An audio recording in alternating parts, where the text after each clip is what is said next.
욥기 1장에서 6장입니다. 우스라는 곳에 욥이라는 사람이 살고 있었다. 그는 흠이 없고 정직하였으며 하나님을 경외하며 악을 멀리하는 사람이었다. 그에게는 아들 7과 딸 3이 있고 양이 7,000마리, 낙타가 3,000마리, 겨릿소가 500쌍, 암나귀가 500마리나 있고 종도 아주 많이 있었다. 그는 동방에서 으뜸가는 부자였다. 그의 아들들은 저마다 생일이 되면 돌아가면서 저희 집에서 잔치를 베풀고 새 누이들도 오라고 해서 함께 음식을 먹곤 하였다. 잔치가 끝난 다음 날이면 욥은 을에 아침에 일찍 일어나서 자식들을 생각하면서 그들을 깨끗하게 하려고 자식의 수대로 일일이 번제를 드렸다. 자식 가운데서 어느 하나라도 알지 못하는 사이에라도 하나님을 저주하고 죄를 지었을 수도 있다고 생각하여 잔치가 끝나고 난 뒤에는 늘 그렇게 하였다. 욥은 모든 일에 늘 이렇게 신중하였다. 하루는 하나님의 아들들이 와서 주님 앞에 섰는데 사탄도 그들과 함께 서 있었다. 주님께서 사탄에게 어디를 갔다가 오는 길이냐 하고 물으셨다. 사탄은 주님께 땅을 이리저리 돌아다니다가 오는 길입니다 하고 대답하였다. 주님께서 사탄에게 말씀하셨다. 너는 내 종 욥을 잘 살펴보았느냐? 이 세상에는 그 사람만큼 흠이 없고 정직한 사람, 그렇게 하나님을 경외하며 악을 멀리하는 사람은 없다. 그러자 사탄이 주님께 아뢰었다. 욥이 아무것도 바라는 것이 없이 하나님을 경외하겠습니까? 주님께서 그와 그의 집과 그가 가진 모든 것을 울타리로 감싸주시고 그가 하는 일이면 무엇에나 복을 주셔서 그의 소유를 온 땅에 넘치게 하지 않으셨습니까? 이제라도 주님께서 손을 드셔서 그가 가진 모든 것을 치시면 그는 주님 앞에서 주님을 저주할 것입니다. 주님께서 사탄에게 말씀하셨다. 그가 가진 모든 것을 다 네게 맡겨보겠다.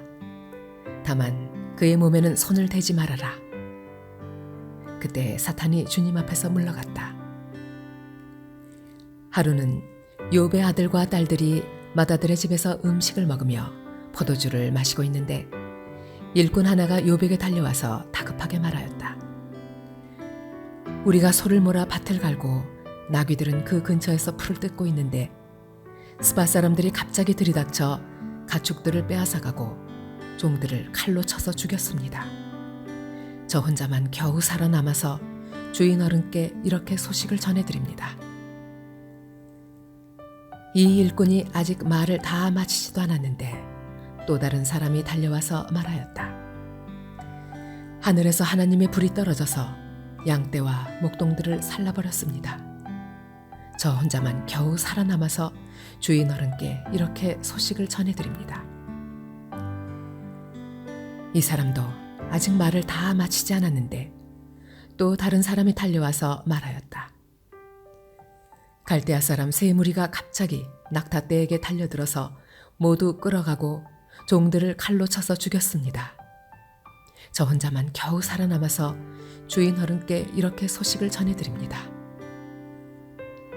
이 사람도 아직 말을 다 마치지 않았는데 또 다른 사람이 달려와서 말하였다. 주인 어른의 아드님과 따님들이 큰 아드님 댁에서 한창 음식을 먹으며 포도주를 마시는데 갑자기 광야에서 강풍이 불어와서 그 집 네 모퉁이를 내리쳤고 집이 무너졌습니다. 그때 젊은 사람들이 그 속에 깔려서 모두 죽었습니다. 저 혼자만 겨우 살아남아서 주인 어른께 이렇게 소식을 전해드립니다. 이때 욥은 일어나 슬퍼하며 겉옷을 찢고 머리털을 민 다음에 머리를 땅에 대고 엎드려 경배하면서 이렇게 말하였다. 모태에서 빈 손으로 태어났으니 죽을 때에도 빈 손으로 돌아갈 것입니다. 주신 분도 주님이시요 가져가신 분도 주님이시니 주님의 이름을 찬양할 뿐입니다. 이렇게 욥은 이 모든 어려움을 당하고서도 죄를 짓지 않았으며 어리석게 하나님을 원망하지도 않았다. 하루는 하나님의 아들들이 와서 주님 앞에 서고 사탄도 그들과 함께 주님 앞에 섰다. 주님께서 사탄에게 어디를 갔다가 오는 길이냐 하고 물으셨다. 사탄은 주님께 땅을 이리저리 돌아다니다가 오는 길입니다 하고 대답하였다. 주님께서 사탄에게 말씀하셨다. 너는 내 종 욥을 잘 살펴보았느냐? 이 세상에 그 사람만큼 흠이 없고 정직한 사람, 그렇게 하나님을 경외하고 악을 멀리하는 사람이 없다. 내가 나를 부추겨서 공연히 그를 해치려고 하였지만 그는 여전히 자기의 온전함을 굳게 지키고 있지 않느냐? 사탄이 주님께 아뢰었다. 가죽은 가죽으로 대신할 수 있습니다.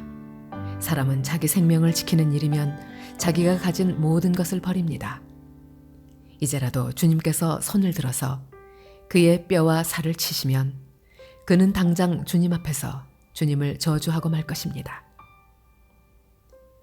주님께서 사탄에게 말씀하셨다. 그렇다면 그를 너에게 맡겨보겠다. 그러나 그의 생명만은 건드리지 말아라. 사탄은 주님 앞에서 물러나 곧 욥을 쳐서 발바닥에서부터 정수리에까지 악성 종기가 나서 고생하게 하였다. 그래서 욥은 잿더미에 앉아서 옹기 조각을 가지고 자기 몸을 긁고 있었다. 그러자 아내가 그에게 말하였다. 이래도 당신은 여전히 신실함을 지킬 겁니까? 차라리 하나님을 저주하고서 죽는 것이 낫겠습니다. 그러나 욥은 그에게 이렇게 대답하였다. 당신까지도 어리석은 여자들처럼 말하는구려. 우리가 누리는 복도 하나님께로부터 받았는데 어찌 재앙이라고 해서 못 받는다 하겠소.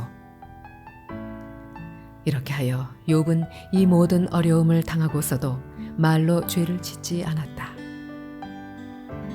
그때 욥의 친구 세 사람 곧 대만 사람 엘리바스와 수아 사람 빌닷과 나아마 사람 소발은 욥이 이 모든 재앙을 만나서 고생한다는 소식을 듣고 욥을 달래고 위로하려고 저마다 집을 떠나서 욥에게로 왔다.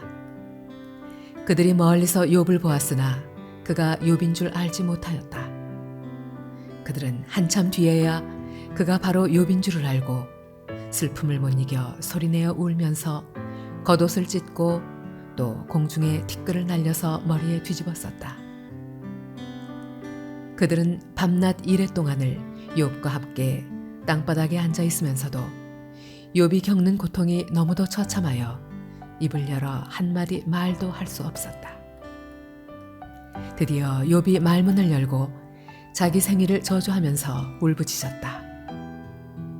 내가 태어나던 날이 차라리 사라져 버렸더라면, 남자아이를 배었다고 좋아하던 그 밤도 망해버렸더라면, 그날이 어둠에 덮여서 높은 곳에 계신 하나님께서도 그날을 기억하지 못하셨더라면, 아예 그날이 밝지도 않았더라면, 어둠과 사망의 그늘이 그날을 제 것이라 하여 검은 구름이 그날을 덮었더라면, 낮을 어두움으로 덮어서 그날을 공포 속에 몰아넣었더라면, 그 밤도 흑암에 사로잡혔더라면, 그 밤이 아이의 날수와 달수에도 들지 않았더라면, 그 밤이 아무도 잉태하지 못하는 밤이었더라면, 아무도 기쁨의 소리를 낼 수 없는 밤이었더라면, 주문을 외워서 바다를 저주하는 자들이, 리워야단도 길들일 수 있는 마력을 가진 자들이 그날을 저주하였더라면, 그 밤에는 새벽 별들도 빛을 잃어서 날이 밝기를 기다려도 밝지를 않고 동트는 것도 볼 수 없었더라면 좋았을 것을. 어머니의 태가 열리지 않아 내가 태어나지 않았어야 하는 건데, 그래서 이 고난을 겪지 않아야 하는 건데, 어찌하여 내가 모태에서 죽지 않았던가? 어찌하여 어머니 배에서 나오는 그 순간에 숨이 끊어지지 않았던가. 어찌하여 나를 무릎으로 받았으며 어찌하여 어머니가 나를 품에 안고 젖을 물렸던가. 그렇게만 하지 않았더라도 지금쯤은 내가 편히 누워서 잠들어 쉬고 있을 텐데. 지금은 폐허가 된 성읍이지만 한때 그 성읍을 세우던 세상의 왕들과 고관들과 함께 잠들어 있을 텐데. 금과 은으로 집을 가득 채운 그 통치자들과 함께 잠들어 있을 텐데. 낙태된 핏덩이처럼 살아있지도 않을 텐데. 햇빛도 못 본 핏덩이처럼 되었을 텐데.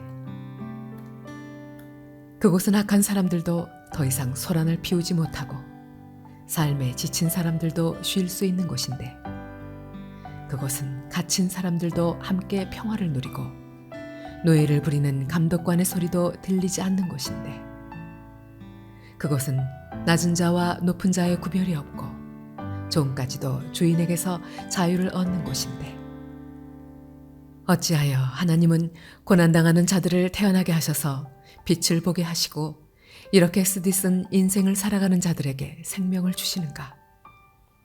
이런 사람들은 죽기를 기다려도 죽음이 찾아와 주지 않는다. 그들은 보물을 찾기보다는 죽기를 더 바라다가 무덤이라도 찾으면 기뻐서 어쩔 줄 모르는데, 어찌하여 하나님은 길 잃은 사람을 붙잡아 놓으시고 사방으로 그 길을 막으시는가? 밥을 앞에 놓고서도 나오느니 단식이요 신음소리 그칠 날이 없다. 마침내 그렇게도 두려워하던 일이 밀어닥치고 그렇게도 무서워하던 일이 다가오고야 말았다. 내게는 평화도 없고 안정도 없고 안식마저 사라지고 두려움만 끝없이 밀려온다. 대만 사람 엘리바스가 대답하였다. 누가 네게 말을 걸면 너는 짜증스럽겠지. 말을 하지 않으려고 했지만 참을 수가 없다. 생각해 보아라. 너도 전에 많은 사람을 가르치기도 하고 힘없는 자들의 두 팔을 굳세게 붙들어 주기도 했으며 쓰러지는 이들을 격려하여 일어나게도 하고 힘이 빠진 이들의 무릎을 굳게 붙들어 주기도 했다. 이제 이 일을 정작 네가 당하니까 너는 짜증스러워하고 이 일이 정작 내게 닥치니까 낙담하는구나. 하나님을 경외하는 것이 내 믿음이고 온전한 길을 걷는 것이 내 희망이 아니냐. 잘 생각해 보아라. 죄 없는 사람이 망한 일이 있더냐? 정직한 사람이 멸망한 일이 있더냐? 내가 본 대로는 악을 갈아 재난을 뿌리는 자는 그대로 거두더라. 모두 하나님의 입김에 쓸려가고 그의 콧김에 날려갈 것들이다. 사자의 울부짖음도 잠잠해지고 사나운 사자의 울부짖음도 그치는 날이 있다. 힘센 사자도 이빨이 부러진다. 사자도 늙어서 먹이를 잡지 못하면 어미를 따르던 새끼 사자들이 뿔뿔이 흩어진다. 한 번은 조용한 가운데 어떤 소리가 들려오는데 너무도 조용하여 겨우 알아들었다. 그 소리가 악몽처럼 나를 괴롭혔다. 두려움과 떨림이 나를 엄습하여 뼈들이 막 흔들렸다. 어떤 영이 내 앞을 지나가니 온몸에 털이 곤두섰다.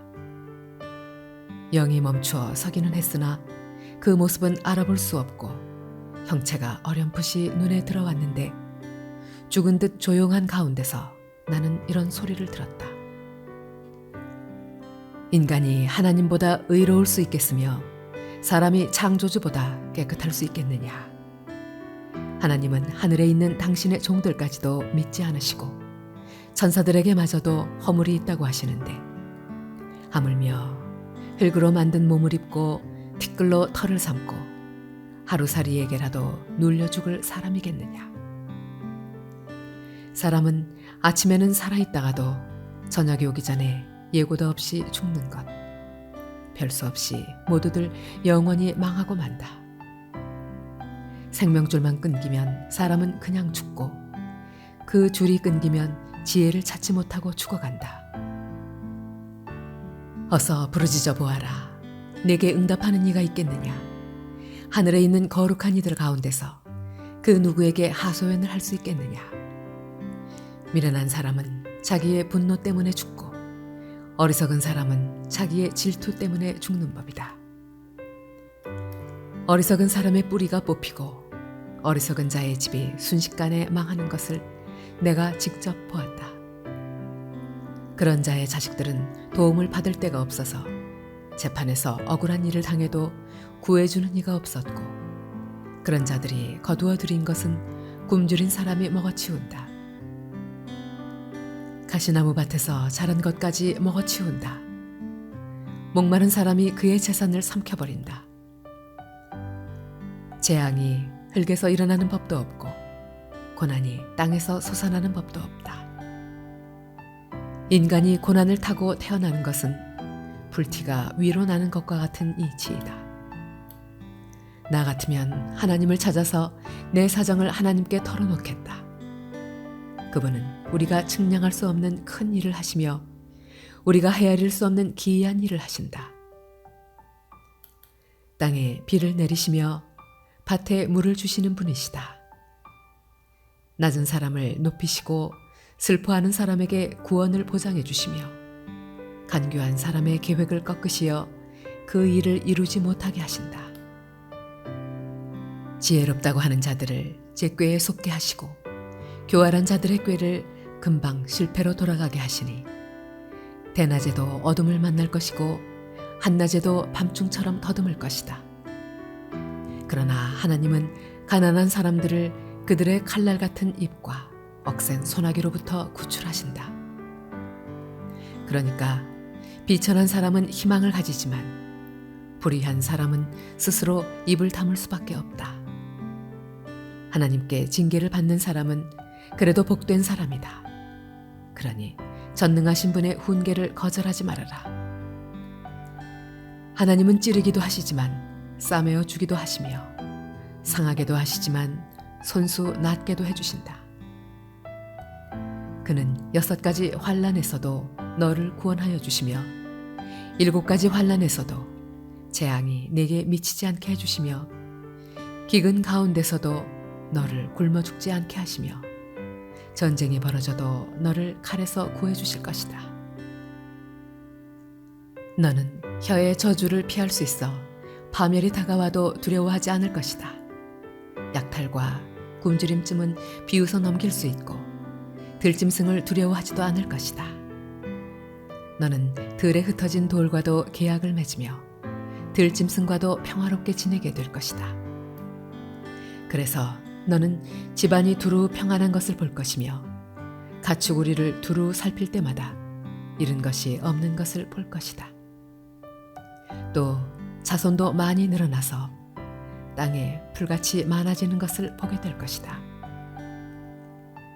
때가 되면 곡식단이 타작마당으로 가듯이 너도 장수를 누리다가 수명이 다 차면 무덤으로 들어갈 것이다. 이것은 우리가 지금까지 살펴본 것이니 틀림없는 사실이다. 부디 잘 듣고 너 스스로를 생각해서라도 명심하기 바란다. 욥이 대답하였다. 아, 내가 겪은 고난을 모두 저울에 달아볼 수 있고 내가 당하는 고통을 모두 저울에 올릴 수 있다면 틀림없이 바다의 모래보다 더 무거울 것이니 내 말이 거칠었던 것은 이 때문이다. 전능하신 분께서 나를 관역으로 삼고 화살을 쏘시니 내 영혼이 그 독을 빤다. 하나님이 나를 몰아치셔서 나를 두렵게 하신다. 풀이 있는데 나귀가 울겠느냐? 꼴이 있는데 소가 울겠느냐? 싱거운 음식을 양념도 치지 않고 먹을 수 있겠느냐? 달걀 흰자위를 무슨 맛으로 먹겠느냐? 그런 것들은 생각만 해도 구역질이 난다. 냄새조차도 맡기가 싫다. 누가 내 소망을 이루어줄까? 하나님이 내 소원을 이루어주신다면 하나님이 나를 부수시고 손을 들어 나를 깨뜨려 주시면 그것이 오히려 내게 위로가 되고 이렇게 무자비한 고통 속에서도 그것이 오히려 내게 기쁨이 될 것이다. 나는 거룩하신 분의 말씀을 거역하지 않았다. 그러나 내게 무슨 기력이 있어서 더 견뎌내겠으며 얼마나 더 살겠다고 더 버텨내겠는가. 내 기력이 돌의 기력이라도 되느냐. 내 몸이 노쇠라도 되느냐. 나를 도와주리도 없지 않느냐. 도움을 구하러 갈 곳도 없지 않느냐. 내가 전능하신 분을 경외하든 말든 내가 이러한 절망 속에서 허덕일 때야말로 친구가 필요한데 친구라는 것들은 물이 흐르다가도 마르고 말랐다가도 흐르는 개울처럼 미덥지 못하고 배신감만 느끼게 하는구나. 얼음이 녹으면 흙탕물이 흐르고 눈이 녹으면 물이 넘쳐 흐르다가도 날이 더워지면 쉬이 마르고 날이 뜨거워지면 흔적조차 없어지고 마는 개울. 물이 줄기를 따라서 굽이쳐 흐르다가도 메마른 땅에 이르면 곧 끊어지고 마는 개울. 대마의 대상들도 물을 찾으려 했고 스바의 행인들도 그 개울에 희망을 걸었지만 그들이 거기에 이르러서는 실망하고 말았다. 그 개울에 물이 흐를 것이라는 기대를 했던 것을 오히려 부끄러워하였다. 너희가 이 개울과 무엇이 다르냐? 너희도 내 몰골을 보고서 두려워서 떨고 있지 않으냐? 내가 너희더러 이거 내놓아라 저거 내놓아라 한 적이 있느냐? 너희의 재산을 떼어서라도 내 목숨 살려달라고 말한 적이 있느냐? 아니면 원수의 손에서 나를 건져달라고 하길 했느냐? 복군의 세력으로부터 나를 속량해달라고 부탁하기라도 했느냐? 어디 알아듣게 말 좀 해보아라. 내가 귀 기울여 듣겠다. 내 잘못이 무엇인지 말해보아라. 바른 말은 힘이 있는 법이다. 그런데 너희는 정말 무엇을 책망하는 것이냐? 너희는 남의 말 꼬투리나 잡으려는 것이 아니냐? 절망에 빠진 사람의 말이란 바람과 같을 뿐이 아니냐? 너희는 고아라도 제비를 뽑아 노예로 넘기고 이익을 챙길 일이라면 친구라도 서슴지 않고 팔아넘길 자들이다. 내 얼굴 좀 보아라. 내가 얼굴을 맞대고 거짓말이야 하겠느냐? 너희는 잘 생각해 보아라. 내가 억울한 일을 당하지 않게 해야 한다. 다시 한 번 더 돌이켜라. 내 정직이 의심받지 않게 해야 한다. 내가 혀를 놀려서 옳지 않은 말을 한 일이라도 있느냐? 내가 입을 벌려서 분별 없이 떠든 일이라도 있느냐?